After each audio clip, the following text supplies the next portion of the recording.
닥터119 채널, 오늘은 TT 트릴리언 트라이브의 최영훈 지점장님과 함께하고 있습니다. 오늘은 이제 세 번째 주제. 이런 주제는 좀 색다른데요. 바로 얘기해 보겠습니다. 종신보험인데 다치거나 아팠을 때도 보장을 해주는 보험이 있다고. 네, 그렇습니다. 종신보험이 대부분 사망보장 기능만 있는 걸로 알고 계시는 분들이 좀 많으십니다. 근데 요새 종신보험 상품 중에서는 다치거나 아팠을 때 실손 의료비처럼 치료비를 준다 그런 기능은 아닌데, 사람들 성향, 유형, 준비하는 자산에 따라서 더 좋은 기능이 될 수도 있는 기능이 하나 있습니다. 그게 바로 납입면제 기능인데요.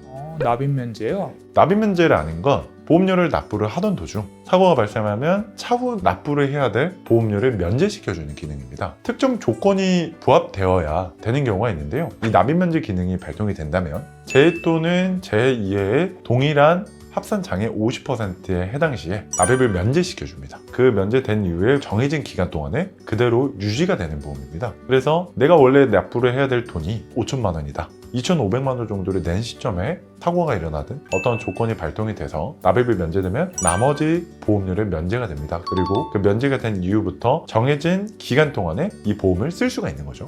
근데 종신보험은 또 하나의 특혜가 있습니다. 기본 보험료가 정상적으로 납부된 것으로 봅니다. 그러니까 이 말이 뭐냐면 내가 돈을 안 내도 그 돈을 납부한 것으로 간주를 하는 겁니다.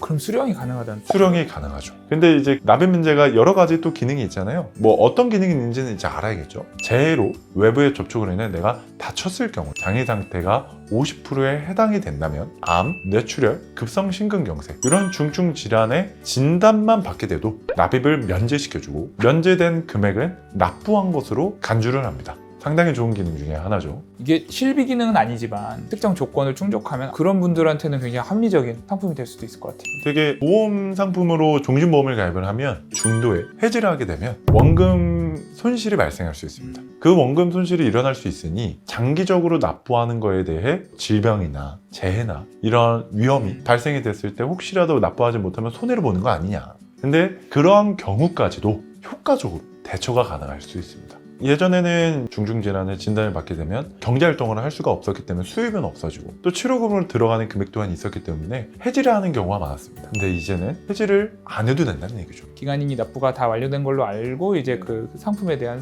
종료가 납입은 종료가 되고요. 대신 10년을 설정을 했는데 5년 만에 납입 면제가 발동이 됐다 그래서 기본 보험료가 정상적으로 납부된 것으로 간주는 하지만 2,500만 원만 냈는데 5천만 원을 그 즉시 수령할 수 있는 건 아닙니다. 정해진 납입 기간 동안에는 지나야 되긴 하는데 그 기간 동안 원래 납부해야 될 금액을 납부하는 거니까요. 그리고 요새는 과거보다 완치 판정을 받는 경우가 더 많아집니다. 그럼 그 이후에 이 보험만 있다면 돈이 없는 경우가 어느 정도 해소가 될 수 있겠죠.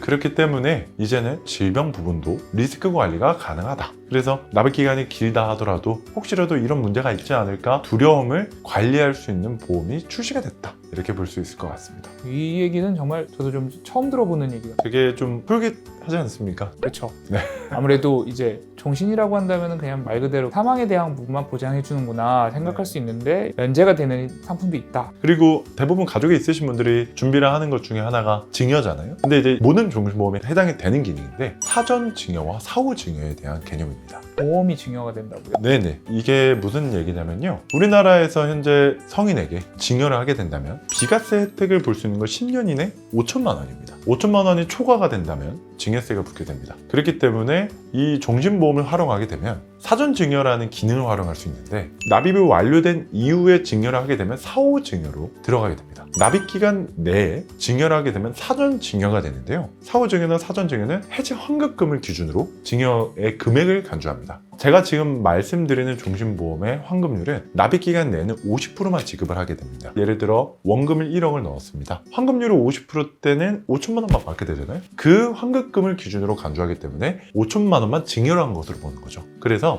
환급금이 5천만 원 이전에 증여를 하고 남는 기간 동안 자녀가 그 원래 납부를 해야 되는 보험료를 지불해서 납입이 완료가 되면 원금 회복이 돼서 1억이 된다 하더라도 증여를 한 시기에는 환급금이 5천만 원 이하였기 때문에 증여세를 절세할 수 있습니다. 정리를 해보자면 종신보험인데 면제되는 시점에 따라서 자식한테 증여를 할 수 있고 자식이 그 보험을 계속해서 납입을 한다면은 최종적으로 원래 내가 받아야 되는 비과세 혜택보다 더 많은 혜택을 받을 수 있다. 네, 비과세 혜택을 받는다라는 기준보다요. 납입이 완료되기 이전에는 환급률이 낮았잖아요. 그때 당시에 자녀에게 증여를 한 겁니다. 예를 들어 앞으로 1억이라는 돈을 넣어야 되지만 내가 원금을 9천만 원을 넣고 50%일 때 증여를 한 겁니다. 그래서 4,500만 원일 때 자녀에게 증여를 한 거죠. 근데 그 자녀가 남는 기간 동안 1,000만 원만 더 납부를 하면 원금 회복이 되지 않습니까? 네네. 그럼 원금 회복이 됐을 때 그 원금으로 기준을 삼는 게 아니기 때문에 증여세를 물지 않죠. 아, 증여세에 대한 부분. 그러면 부모님은 주는 순간에 그 보험 혜택은 부모님은 사라지는 건가요?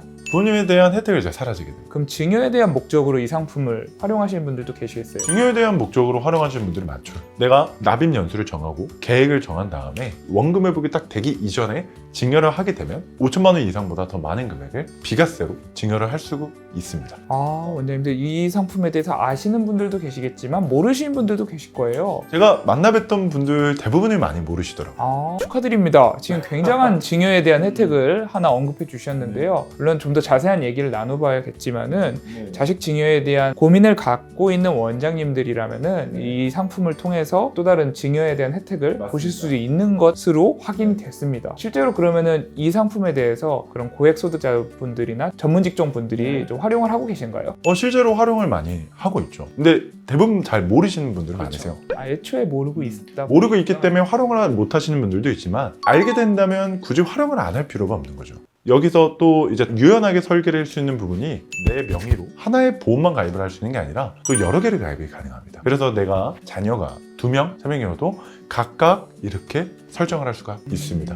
그래서 자녀가 3명이면 3개의 구자를 가입을 해서 이거를 효과적으로 사전 증여를 할 수가 있습니다. 자녀들의 나이와도 좀 연관이 있나요? 미성년자가 아니게 되면 10년 이내 5천만 원 비과세고요. 미성년자일 때에는 10년 이내는 2천만 원이 비과세입니다. 자녀의 나이와는 크게 상관은 없는데 다만 예를 들어 이제 아버지가 계약자와 피보험자를 동일하게 들어갔습니다. 근데 계약자만 자녀에게 하게 된다면 누가 되든 상관없이 받을 수가 있습니다. 사망보험금은 만 15세 미만은 가입이 불가능합니다. 다만 계약은 할 수 있어요. 근데 피보험자가 아버지로 애초에 설정을 하고 들어갔기 때문에 크게 자녀의 나이와는 크게 상관이 없을 수 있습니다.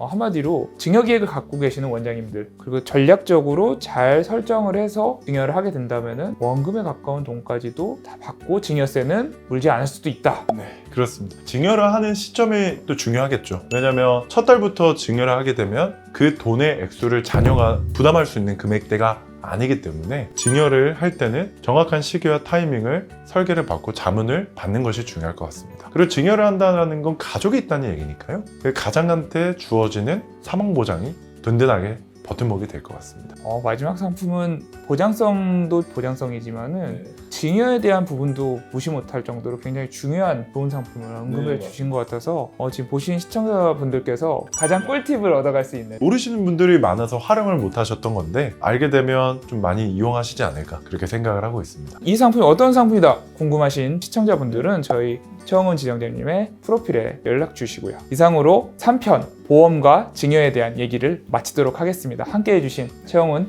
수석 지점장님께 감사의 말씀 드리면서 인사 나누겠습니다. 수고하셨습니다. 수고하셨습니다.